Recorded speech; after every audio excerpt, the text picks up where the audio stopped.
Hello everyone and welcome to Helix Plays Games. My name is Richie and joining me this week is not the host of Talking the PS, CyberChris 2077, because he's unfortunately not well. So we've got Mr. Rob as well, as usual. Hello. Hello indeed. But we've got a great show and lineup for you today where we'll be discussing Redfall's release date is about to come out soon, a controller with an OLED screen, and the Activision-Blizzard-King saga continues. All that and much, much more on this week's XPass.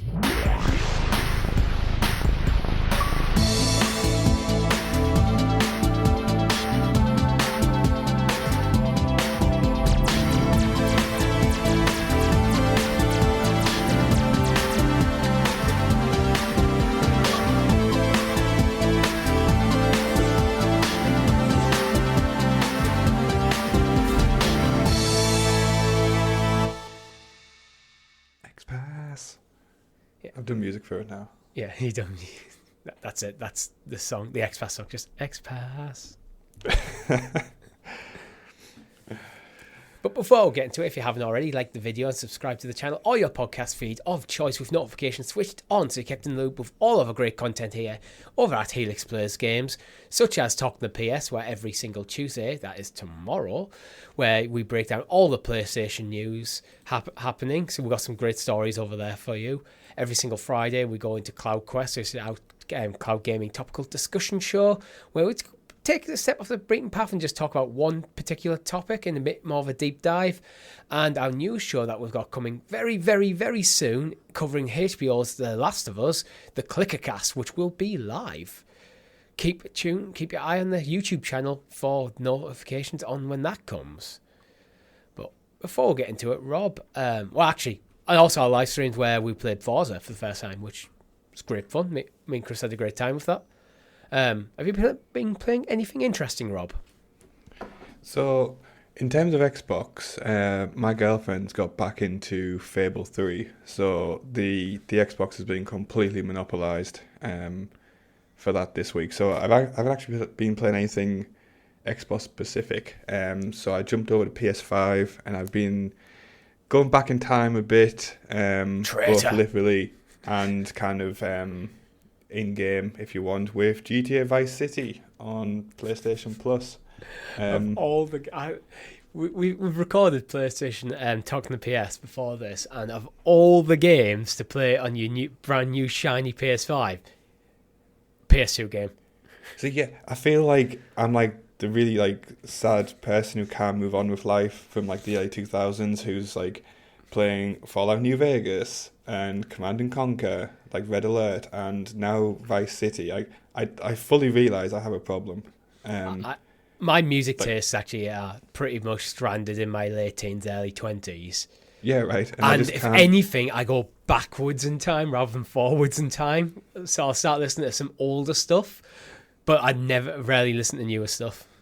Yeah, like I fully realise I have a problem, but I guess on the flip side is I get to spend £3.29 for a game as opposed to like £70, which is nice and kind of welcome.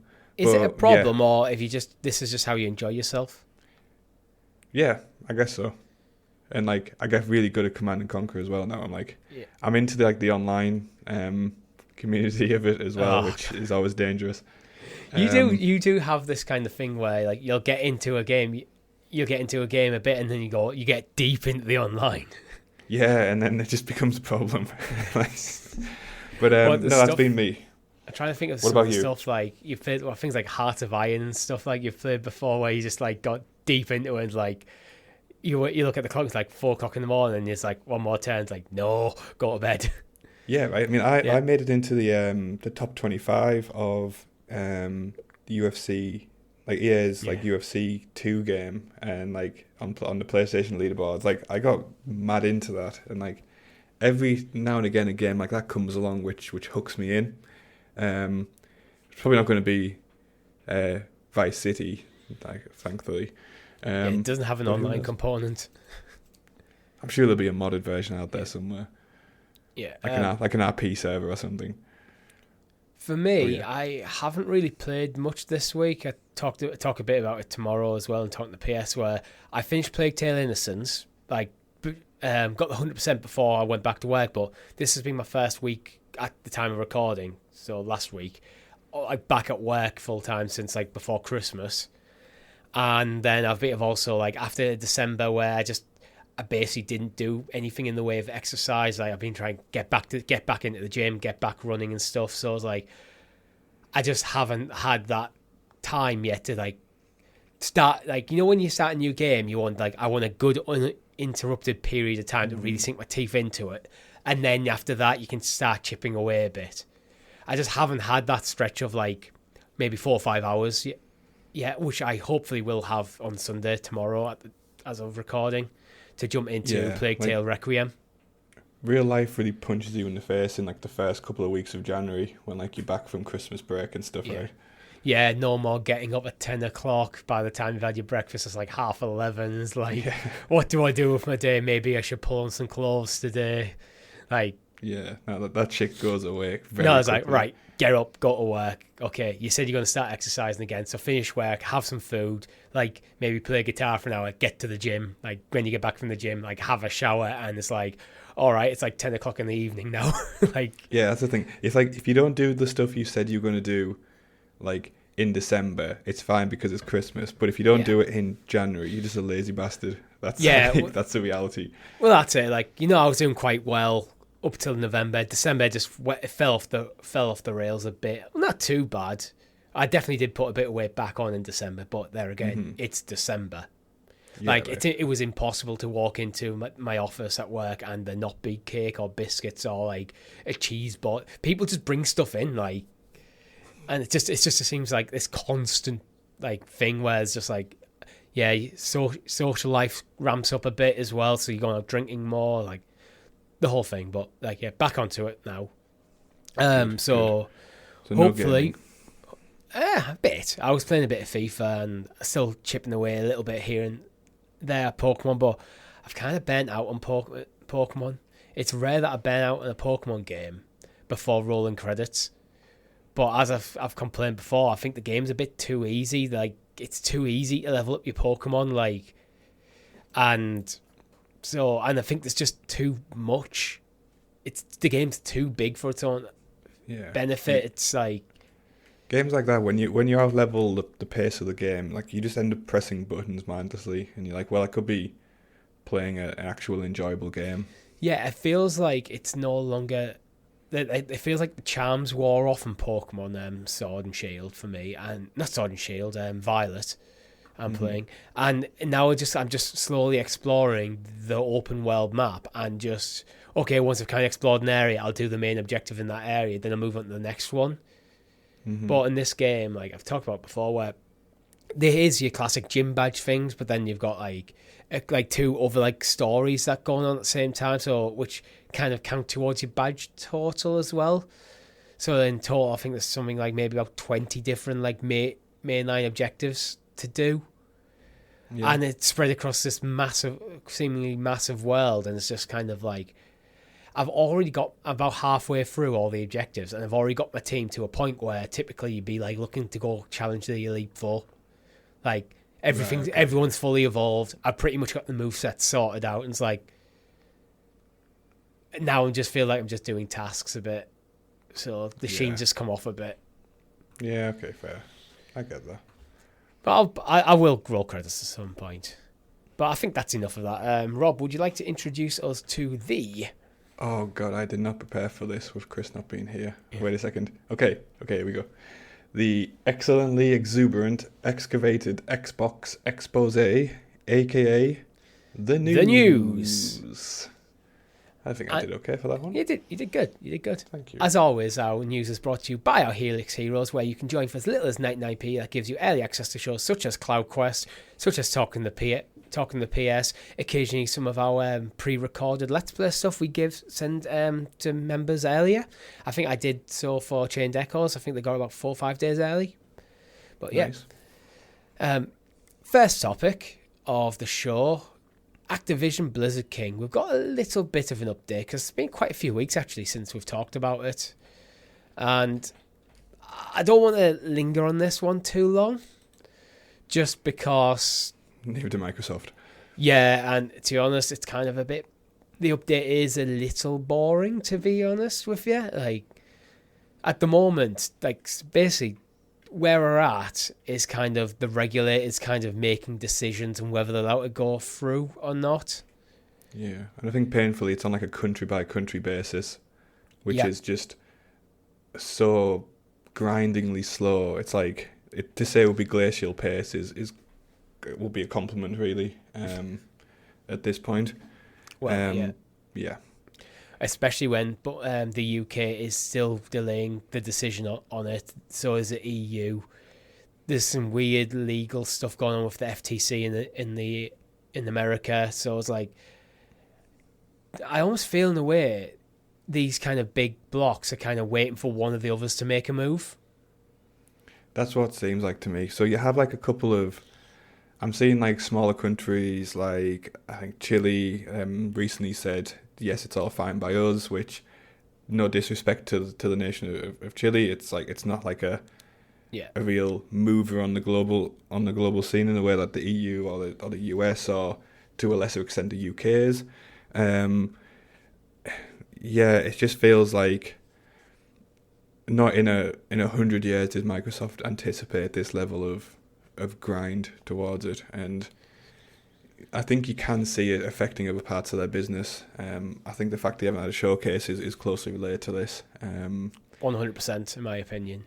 Yeah, like I think they're trying to play it down how big it's going to be, but it's, for me, I think what's delaying like any sort of showcase and stuff, because they are constantly like, come on guys, it's coming, we've got a lot of show, it's coming soon.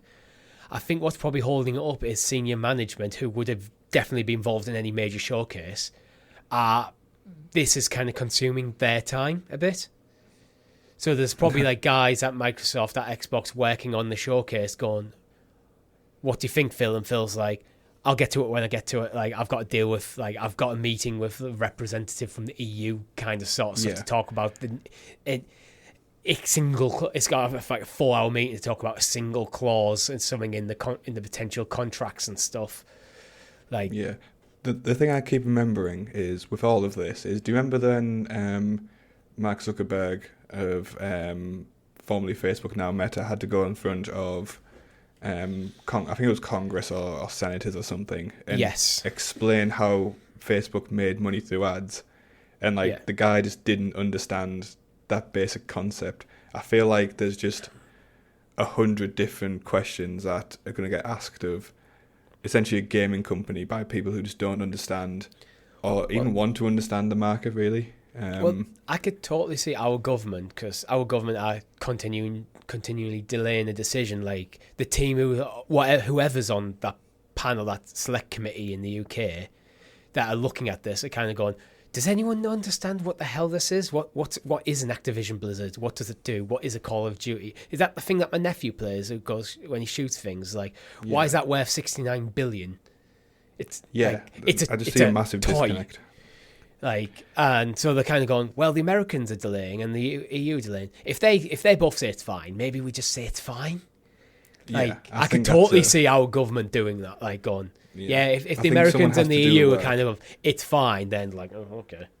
Yeah, like one country or one like organisation has to do the bulk of the work, and I don't think any of them are in a rush to do that, which I think is the thing. But yeah, so. And again, it's a massive deal, so it is going to take time. Like $69 billion is huge. Yeah, like especially when you look at it, we've compared in the past to compared it to contextually to Disney buying Star Wars, which was $4 billion ish, something like that. It's like this. It's like a whole other level, and I think this is even at another level as well, because when you talk about Disney buying Star Wars, I think most people know what Disney is as a corporation. Even if you're not into Disney, I think most people know what Star Wars is. So it's like Disney buying Star Wars is like, but this is one IP that they were buying. Yes, it's a lot of money, and it's like it's not really impacting anything. Where with this deal, it's like there is that potential where like Sony making the arguments like going, well, if Microsoft buy this, that means they own it, and means that then they may say they can't come to our platform, which could completely destroy potentially completely destroy PlayStation, to be melodramatic about it, which will completely break this entire market. Even trying to explain to like outsiders the difference between like a developer and a publisher of games, like I feel like, and like how some can be one and some can be both, and some are neither because they're an outsourced studio or something. I think that I think the way I got my head around it is by seeing them as completely separate entities, but occasionally an organisation may do the job of both of them. Yeah. It's like a Bethesda, the Bethesda can be just a developer, they can be just a publisher, but sometimes they are doing the development and the publishing for the same thing. Yeah. In reality, for Bethesda, like it is probably separate teams that are doing them sides. Oh, yeah, there will be, yeah, 100%. But like the long and short of it is, it's nowhere near getting through. I kind of, in a way, I hope this ramps up quickly. I'm sure Microsoft do over the next. Now we're into the new year. We've had our first week back of work. That over the next maybe month, that we really come to a point where this is like closer conclusion, where it's kind of like, okay, this is either the kind of when you get to that make or break point. So either it's going, no, it's dead, we move on from it, and then Activision-Blizzard-King stay independent, or it's going to go through. Now it's about sorting all the paperwork and just dotting the T's, crossing the I's. And like, this isn't done before April, though. This is like dragging on throughout the entire year in terms of the complexity. I think Microsoft would be absolutely thrilled if by the end of 2023 they own this. Oh, yeah. We'll see. But they're too deep into it now. It's the backwards and forwards. It's the postulating and stuff. I kind of hope that in the next like month or two that is done, and we know basically which way it's going to go. Like the Bethesda deal took a while to get over the line. After we knew that it was definitely going through. That's where I need to get to soon. Yeah, completely agree. Yeah, and then maybe we'll have some games to talk about. One can hope. Yeah. Moving on, we have a game to talk about actually. Stranded Deep got a surprise drop onto Game Pass. So, Rob, you've played this game. I have, yeah. I have a soft spot for kind of these types of survival games. So, like, your 7 Days to Die, your kind of Ark series, or like, what's the other one, which I've played a lot of? Raft. So, I have like a soft spot for these games. And for anybody who hasn't played it or is considering playing it, Stranded Deep is a very middle of the road like example of this type of game genre. It's good, it's fine. I wouldn't say it's anything remarkable. Any fans of like the Ark series who are familiar with like the a bit of a clunky control system and UI will kind of feel right at home with this game, because the control isn't kind of particularly polished. But for a surprise Game Pass drop, if you're into this type of genre, I'd definitely say kind of jump in, give it a few hours. I think I spent about 20 hours into it, and like it does kind of open up. It opened up at the halfway point of my kind of play time in it. So, again, if it's your type of game, maybe give it a bit of time and let it kind of mature with you. But yeah, free Game Pass game, can't complain. But nothing mind-blowing from my perspective. Yeah, I mean, would you recommend this over for something like... let's say someone's played Ark for a while and they're excited for Ark 2. Would you say this makes a good kind of filler game? Yeah, to a degree. I mean, it's like... I don't know, I guess if you like ice cream and you've been eating chocolate for loads, like lots of time, and you're getting a bit... You're bored of chocolate, yeah. Have some strawberry. That's this type of thing, I'd guess. Yeah, it's fine. Yeah, and it's free. Me looking at it and based on what you're saying about it, it's like I'm thinking like, yeah, if I wanted that kind of survival, like it's just me, and then I've just started off with nothing. You have to craft everything, and you build up your arsenal and stuff, and as you go, I think Grounded is enough for me personally to scratch that itch. I mean, different game in terms of the aesthetics. This looks a bit more. I mean, you can see you've probably been watching the trailer. You can. It looks it's trying to be a bit more realistic. It doesn't look hyper realistic. It looks slightly, from what I can tell, it looks slightly like stylized, but where like Grounded is very, very stylized. But yeah, I mean, Stranded Deep. It's been reported it has a fair few bugs in it. I didn't really experience many myself, so I don't know if they've patched it since kind of. I was reading those reviews and things like that, but that's just something to be aware of if you are going to check it out. Yeah, I think these sort of games tend to, for some reason, they do tend to. I mean, Ark, me and Chris played Ark on Stadia, and I thought the game was garbage, like straight up hot garbage, to be honest. It was played so poorly. I didn't get to get into anything to do with crafting or anything because it just played and wasn't Stadia tech that was the problem. Because I played Stadia stuff for 3 years. It's like I know the tech's good. It's just either it was badly ported, but then when we were looking into it, it's like, well, actually no, this is just the game's just rough. Yeah, so it was part of that. I'm not sure if Ark was actually an early access game or if it was just kind of, it came along with that kind of wave of them. But I played a lot of 7 Days to Die, which has been in alpha for close to a decade now. And I'm used to those types of games, and I kind of forgive the kind of clunkiness. A bit of jank can be forgivable. When I played Ark on Stadia, it was in order to make it playable, you had to basically hack the game by using console commands to do stuff. So it was a bad port straight away. And then talking to other people and other content creators who have played it on PC, they're saying, actually, not everything that is the problem you're having with Ark is down to the Stadia port. Some of it is this is just how it plays on PC, and it's it was a bit too much jank. Yeah, I can see that. Yeah, but I'm hoping Ark 2 comes out better. We'll see. But moving on, a game that I think Microsoft need to get this out soon, Redfall. I feel like I've been listening about this game for a hell of a long time. We're in this situation, I think, with Xbox where because there's a couple of titles out there that are rumoured to come out this year, but nothing's been fully concrete in terms of dates and stuff. It feels like you're just going over the same stuff again, and again. It's but the update here is Windows sources at Windows Central are apparently Xbox exclusive Redfall is targeting an early May 2023 launch. I mean, that's a dangerous release window, isn't it? For a non-franchise title as well. Yeah, being released in that window is. I don't really hear much hype in terms of Redfall. I think it's one of them games. It looks fine. I mean, we've talked about this before. How it just looks like a Bethesda game with slightly more horror.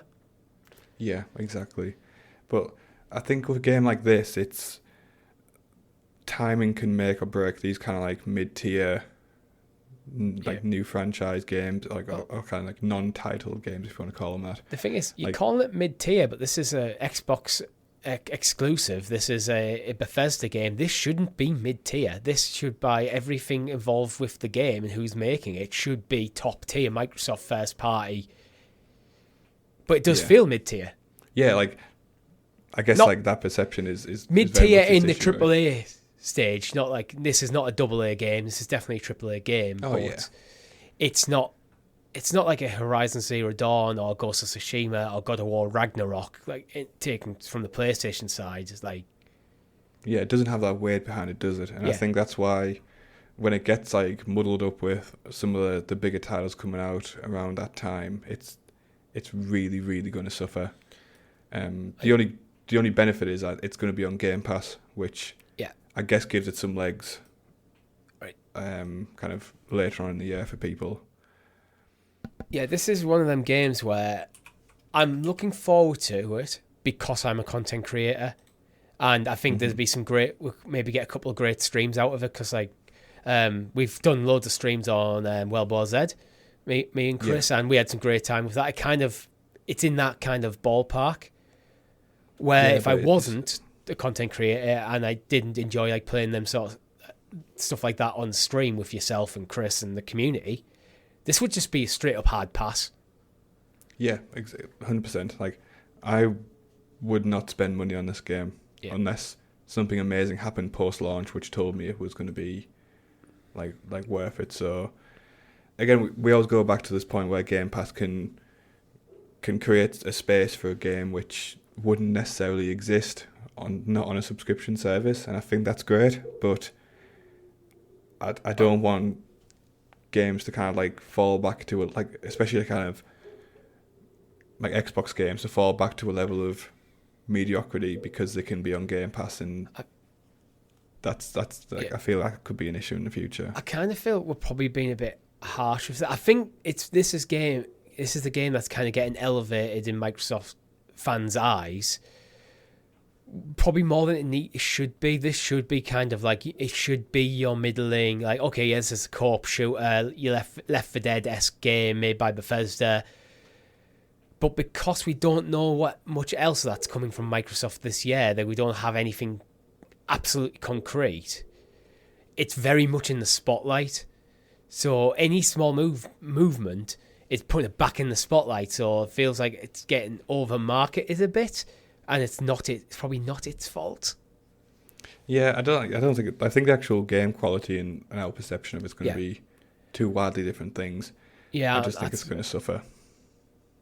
Well, I don't think it's actually going to suffer because it is a Microsoft first party and it is coming to Game Pass. And even if it wasn't, I think it would find its audience.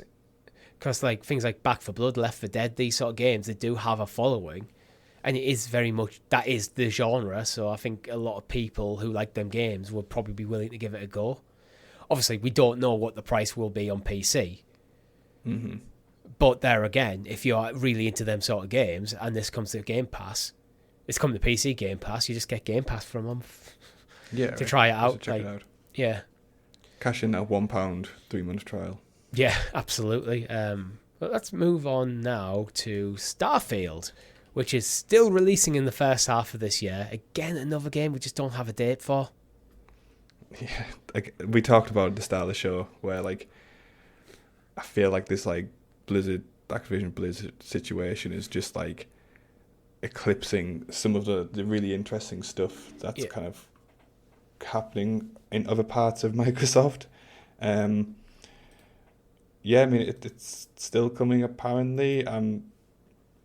Like the early 2023 launch window and not having a date kind of in 2023 is a bit weird. I mean, I know like some titles can get away with it, but it feels like as a new franchise, which is kind of like has to have a certain weight behind it, and it's supposed to be as kind of like the next big Bethesda franchise, really. I feel like a more solid release date could have really kind of helped it in that respect. Yeah, and one of the reasons I've actually put it in the show for this week as well is because apparently playtesters are kind of raving about it a bit. There's been some like starting to get a bit of noise about it, like things like I've heard things like even my criticism of it is the way it looks like, because they have this thing where it's got, you got millions of planets and that sort of stuff, and I'll go, that's millions of procedurally generated bland environments. Mm-hmm. Apparently it's not like that from what starting here. It feels like the marketing push is about to begin in earnest for this game.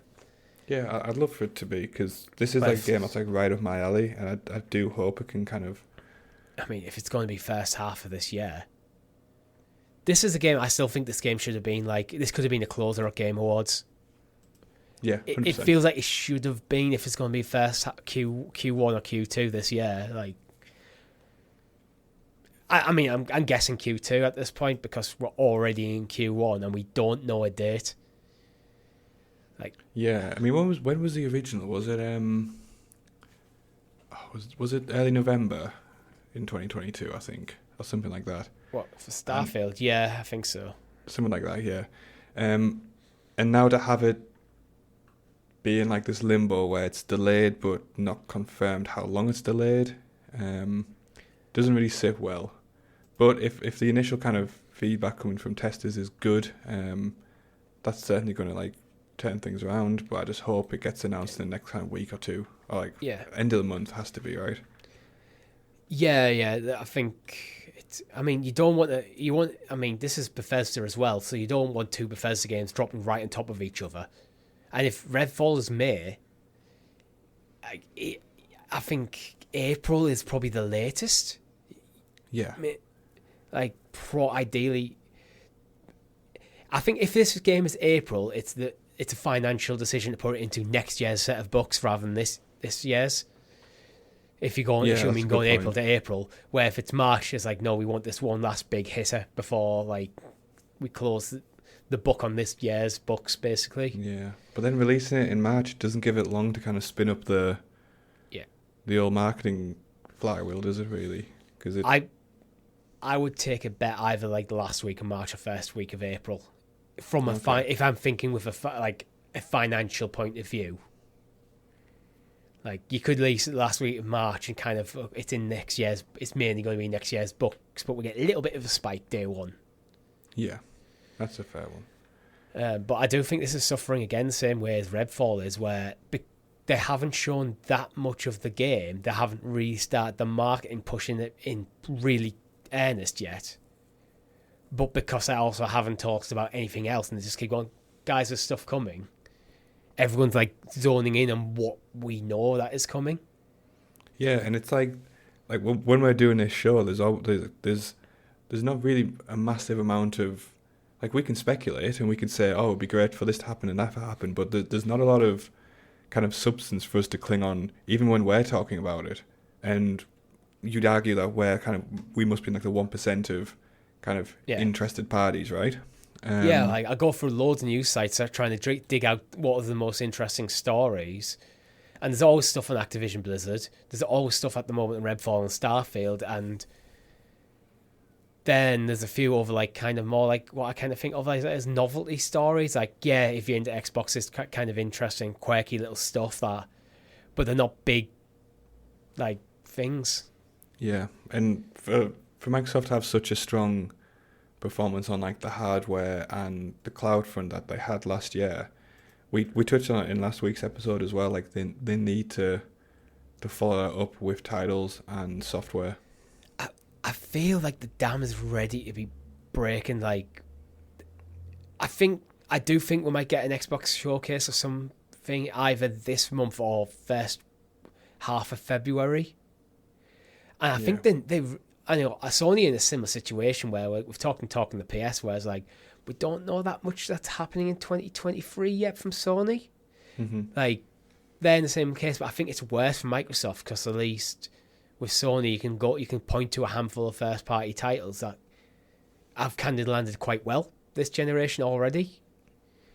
Microsoft it feels like this generation for Microsoft hasn't really got rolling yet.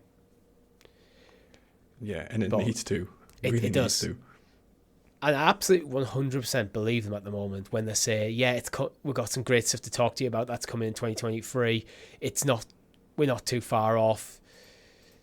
I absolutely believe them. And again, I think it is just this Activision-Blizzard-King stuff that is just getting in the way, where they need to draw a line under that and get back to doing what's important, and that is releasing games. Yeah, which will be nice from a game company. Yeah, just that small thing there.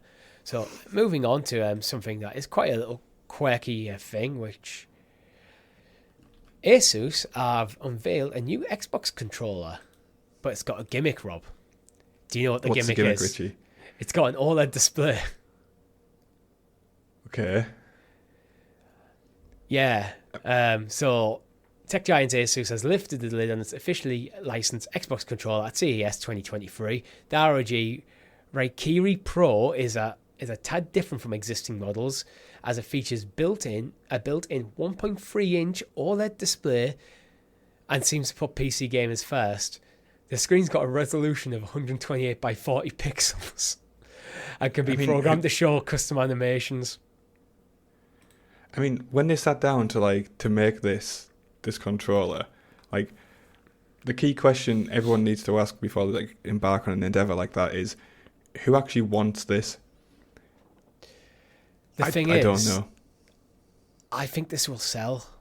It shouldn't, because there's no prices dropped yet for it.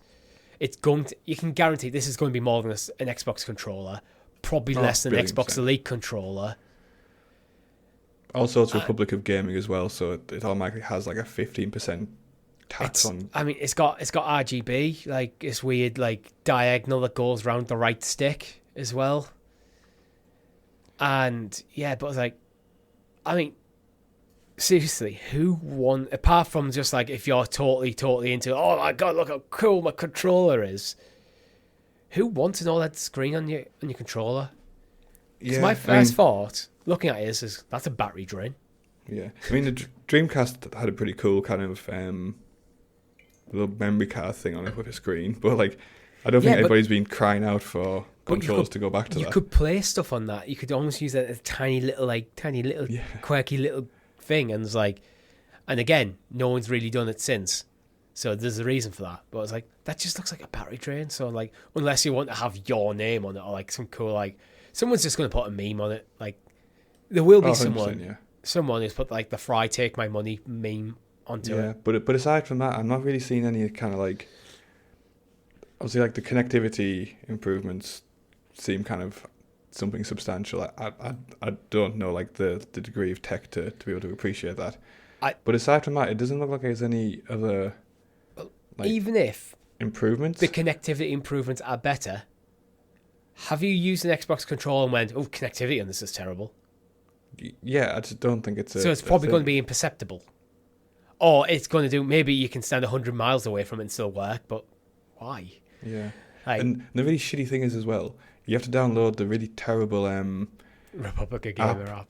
Yeah, like the Asus app, which is just like, I had to download for something, I can't remember what now. I think what it was is I had to control the a couple of LEDs in my case to like turn it off. And then I had to download an entire app just to do that, which is ridiculous. Yeah. But yeah. This feels to me... nothing good to say about this.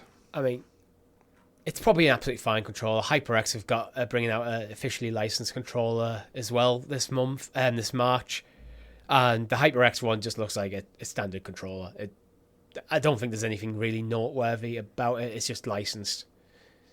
I think these are more focused on the PC market, but I mean, my thoughts with the HyperX, unless it's got like kind of like, and the Asus one as well, unless it's got kind of like extra features like back paddles or something, that if you're hardcore into like shooters and stuff and you actually use them, these then have to, for me, be at a lower price point.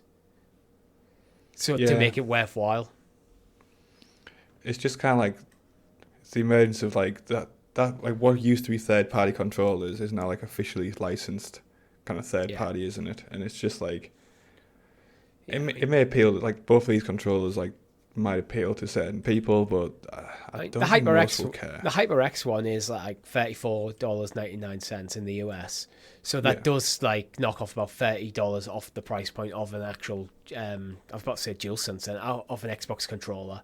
Mm-hmm. So if you just needed like a second controller and you're on a budget, maybe the HyperX is going to be fine for you. Like the Asus one though, I don't know, I just don't see the point in it. Like no, not at all. And considering it's probably going to be more expensive than a normal controller. Just by virtue of having the screen on it. You know what it feels like? You know, because we're in this world now where tech companies have to bring out new products every year to stay relevant. It feels like they just needed something. Yeah. So, like, development costs probably weren't that huge on it because it's a controller with an OLED screen. Like, there's a bit of development there. Someone could have worked tirelessly for decades on this, Richie. You don't know. I mean, there's definitely development there, but you know, like Asus know how to put OLED screens and things. They know how to do RGB. They know how to make controllers. Mm-hmm.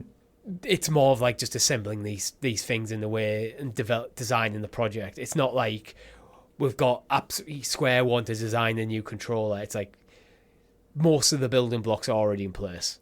Yeah. And then it gets us talking about it, which then gets us talking about Asus and their brand. Shit, we've been had, Richie. Well, no, we've been largely negative on it, so we're all right. Okay, that's fine. But yeah, it's because it's a CES launch. How much stuff just gets go to CES that companies like going like, it's your concept car thing. Yeah. You know, where a company makes a concept car, they have no intention of ever making it or selling it, just to get people talking about it. I mean, they are going to be selling these, but it's in that ballpark for me. It's a marketing exercise rather than actual. We expect to make a lot of money off this project. Yeah, I agree. Moving on to a product that I'm actually interested in, Razer are launching a 5G handheld controller. So we've had, well, not controller, console. So we've had some like portable consoles are kind of making a bit of a comeback from third-party developers. If you want to include, really, if you want to say Steam as a third-party developer, that they are and they aren't. If you're using Steam, this is an Xbox show. If you're using your Steam Deck to play Xbox games, it's a third-party console. If you're using playing games of Steam, it's first party. It's that weird thing. For the sake of this conversation, it's a third party. And one of my criticisms of stuff like that, and I think there's like LG have brought out stuff as well, is it's lacking. These are meant to be portable devices. Some of them are specifically aimed more at cloud gaming. Mm-hmm. But then you're stuck with Wi-Fi. Yeah, and I think this is one of the leading kind of things that the Razer's kind of pushing right there. It's like 5G connectivity. Yes. Yeah, but that's only on the most premium version of the device. So there's a Wi-Fi only model, which is starting at $399, and the 5G model, which is $599. That's a lot more as well. It's too much for me, man. That's like half again, really. So like, call it 400 compared to 600 for simplicity. That's a big leap for 5G, right? I like the concept of like, because I do think for cloud gaming, for portable gaming going forward, it's not even just cloud gaming. If you wanted to play Call of Duty or Battlefield or something on one of these on the go, let's say, I don't know, you go at school. Let's say you're going to school, you want one of these so you can play with your friends on your lunch break, and then you go home, you go to your Xbox. Having 5G, because Wi-Fi tends to... Your home Wi-Fi network is going to be pretty good for cloud gaming if you've got a decent... If you've got like your Wi-Fi set up well. But on the go, Wi-Fi tends to be kind of crappy because it's not for gaming.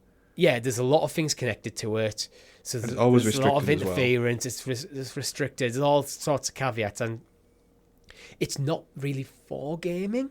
It's more aimed at just general like social media browsing or watching YouTube videos. That's kind of what like public Wi-Fi is aimed at the moment. Even a lot like restrict watching YouTube and streaming video content because of like the resources it takes. So yeah, like a portable streaming gaming device is always going to be like bricked essentially when you leave home, unless it's kind of got its own kind of strong connectivity. With this release, the thing I keep thinking is that like this is a phone without the calling function stuck into a Kishi. Am I missing something here? Like not really. However, as someone who owns a Kishi, and actually I use a Pixel 4 XL, so it's not a small phone, it's a larger phone. I still find the screen too small on it for gaming. For some games it's fine, but when I try to play FIFA on it, I was like this with the screen right close to my face because everything just seemed too small. It just never really felt comfortable to play like more like action heavy games. Turn-based. I played a bit of Chained Echoes actually on my phone over Christmas, and that was fine for that style like pixel art, like SNES era kind of game. But yeah, so I think having a bigger screen, a more dedicated device that is more akin to like the screen on a Switch is a significant improvement over a phone. Yeah. So is this like on your consideration list for buying? Absolutely not. Not for $599. my issue with it is like it has 5G capabilities. It doesn't seem to be confirmed whether that is just like pay once, use 5G wherever you are in the world, no bother. But 5G tends to be network controlled, so I don't know how they're going to handle that. If I take this to a different country, does it work? It does feel like you'll need a SIM. Yeah, I would rather them. What I've advocated for is you build in the antennas and stuff into the device to allow for 5G capability, and just let me buy a SIM card. Yeah, I'll go to EE or O2 in the UK, and I'll get a cheap contract with them, and I'll put the SIM card in there. That's kind of the way I'd take it. So then, if you do go to a different country, then it's not even Razer has to handle the business arrangements around that. They're just putting the hardware in, and then maybe if you're in the US, make a deal with Verizon or someone. Getting you a phone and a Verizon, and you can get half price on this. So that kind of bundled in sort of thing. But I would just, for me, instead of I would just literally, because then instead of this being like $200 more, you maybe make it $50 more. And then, to be honest, at $450, I'm still not at all interested. I think they're way too much. Yeah, I think for me, having a second device to carry around just to do kind of cloud gaming kind of goes against what cloud gaming is trying to get to, it's viable on any device. That being said, if I commuted to work every day and spent maybe an hour or two every day on the tube, suddenly that $400 seems like reasonable. Because I would then get it's just. I think when it comes to the price of things, you have to look at it and go, how am I going to use this? Is it worth that sort of money for me? And also, if you're going to be commuting kind of that distance as well, like, how much time are you going to have a stable connection? Even if you're commuting in like a big city, like, it's not going to be 5G all the time. Therefore, it's likely going to be a bit crappy on the quality. Yeah, I mean, it might not be like, you're on a commuter train or anything. It might be like, you go away a lot for work. Yeah. So then you do have like, maybe you bring your own stuff. Like, I know Chris goes away for work, and he's taken a PlayStation on the road with him before. Mm-hmm. Hoping it was PlayStation 5, but he's in a suitcase. But I think this is good as a concept, and it pushes the concept further. But I don't see it having much pickup with audio, like with actual buyers, which is fine. Not for Razer, but it's fine for the actual industry as a whole. It's just, I don't think Razer will get much out of it. Yeah, I mean, they will sell some of them. Like, I think it's going to be a good product. For me, it's just not worth the price. And I actually like having a dedicated gaming device other than my phone, because my phone batteries, it can be a pain in the ass, especially if the phone's a year or two old. And if you're away from home, you might not know when you're next going to be able to charge your phone. So I would kind of want to preserve my battery a bit. I don't want to be sat there playing Forza on my phone, burning through my battery. And then, actually, I need this to do actual tasks. So that's when I'd like to have a secondary device. Yeah, I think that's fair. So I think, to sum up, it's a good device for what it is. Yeah. But commercially, it doesn't really line up for either of us use case, right? I think we move on back to touching on a few more games. Mortal Shell. So this game was on Game Pass and left in November, but now it's back. So this is a game I didn't actually get a chance to really look at. A lot of it's not really kind of my... It seems like a big game, which is the issue, I think, for me, which, if you kind of get into it, it feels like a bit of a kick in the teeth to have it taken off Game Pass, potentially interrupted like in the middle of your gaming, kind of you're kind of run through it, and then have it pulled back when you've kind of... It's weird, right? Divested of interest from it. It was basically off Game Pass for 2 months. Yeah, it's like, why? Like, and I get like there'll be teething problems with like licenses and kind of like this is licensed from this period, and then we'll do you a deal where like you have all this in from this period and things like that. But it's just a bit weird. If I'm being cynical, I think what might have happened is because this game, it's just one of them games that just, you know, when something just, maybe you're being harsh on it, but it just feels completely generic video game, nothing of really of that much interest unless you are, I mean, it looks kind of Dark Soulsy, to be honest. So if you are a Soulsborne player, it might be one of the games that you look at. But there again, Elden Ring exists. So it does feel in that kind of category of game is like hard to justify. So where maybe the playing numbers have fallen off a cliff since it left Game Pass. Potentially, yeah. Because it does feel like the market's getting a bit overly saturated with these types of titles. Yeah.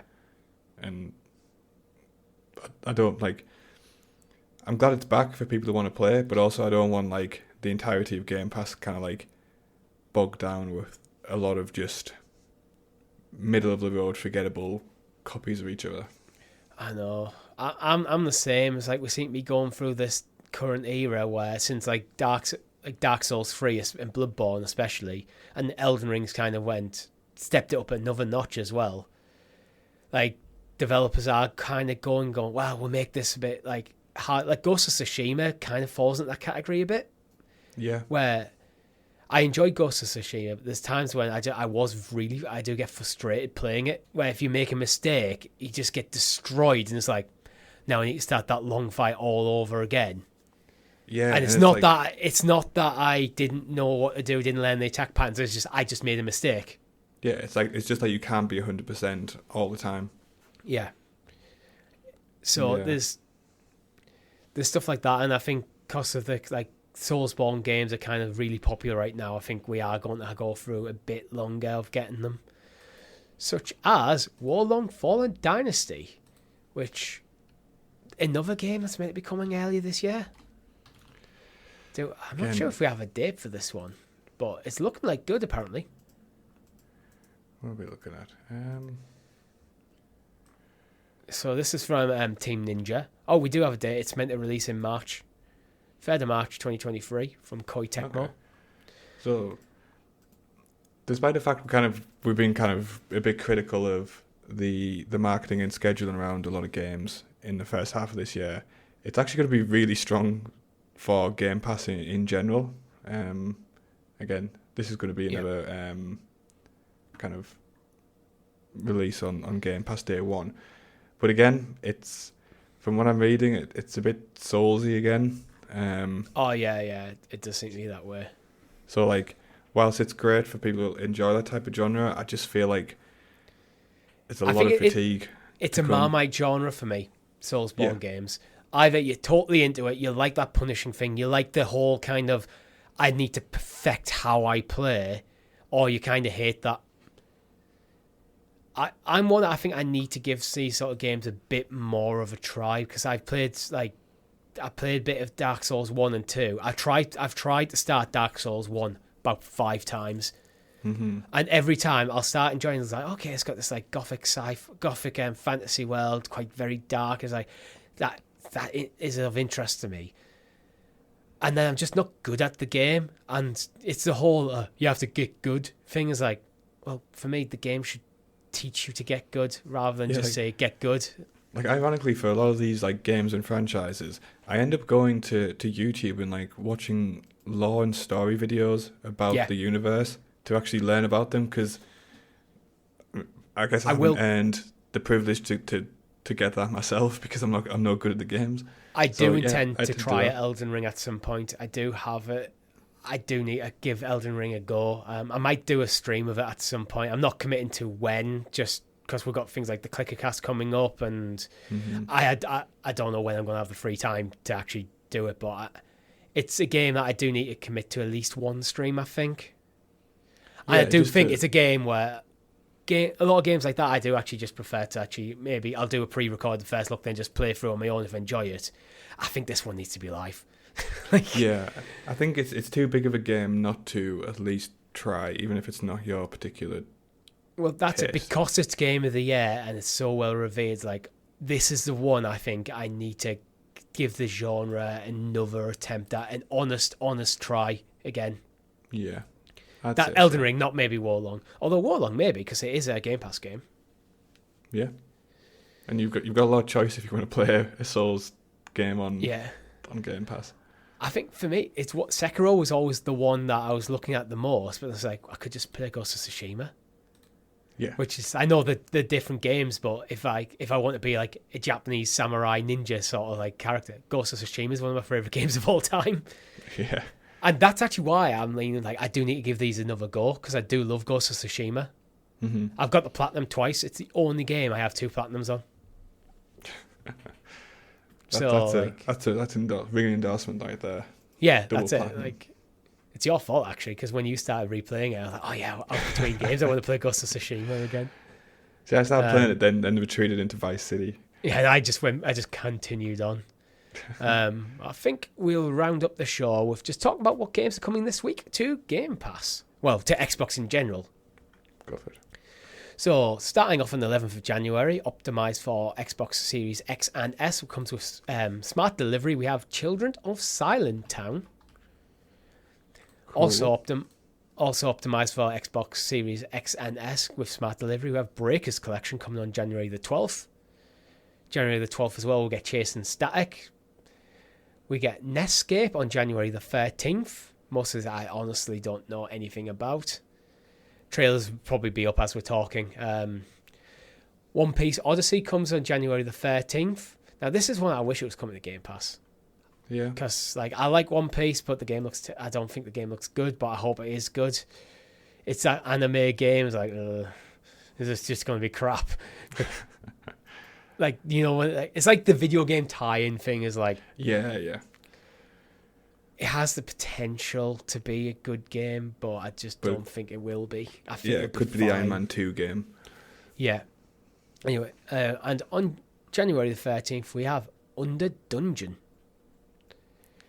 Yeah, Any of them? I'm going to be real. Like, none of these are appealing in the slightest to me. Which is, it's what you expect in like this little dead zone after Christmas, right? Like, yeah, you don't expect anything major to drop in January, particularly. But I will be sticking with Vice City, Command and Conquer, and Fallout New Vegas, I think. Yeah, it's worth pointing out as well, actually, that we have starting on Thursday, August the 11th. Wait, is that right? I don't know. I meant to be looking at an article for free play days, and it's like, for some reason, this article's dated back to August, so just ignore what I've just said. I had some new free play days coming. It's like, for some reason, I've ended up with an article from August, so just completely ignore that. But yeah. Moving on swiftly. Yeah. But I think that's all we have time for this week. If you've liked the video, hit the like button and subscribe to the channel or your podcast feed of choice with notifications switched on so you know when all of our great content is dropping. If you want to hang out or talk about games or just give a topic for the shows such as CloudQuest, or even maybe I'll get you to write in some questions for ClickerCast. Let us know in the comments below. We also have a Discord server. The links are in the description. Thank you very much for watching. My name's been Richie. And I've been Rob. I don't know how I was going to end that show, so goodbye. Goodbye.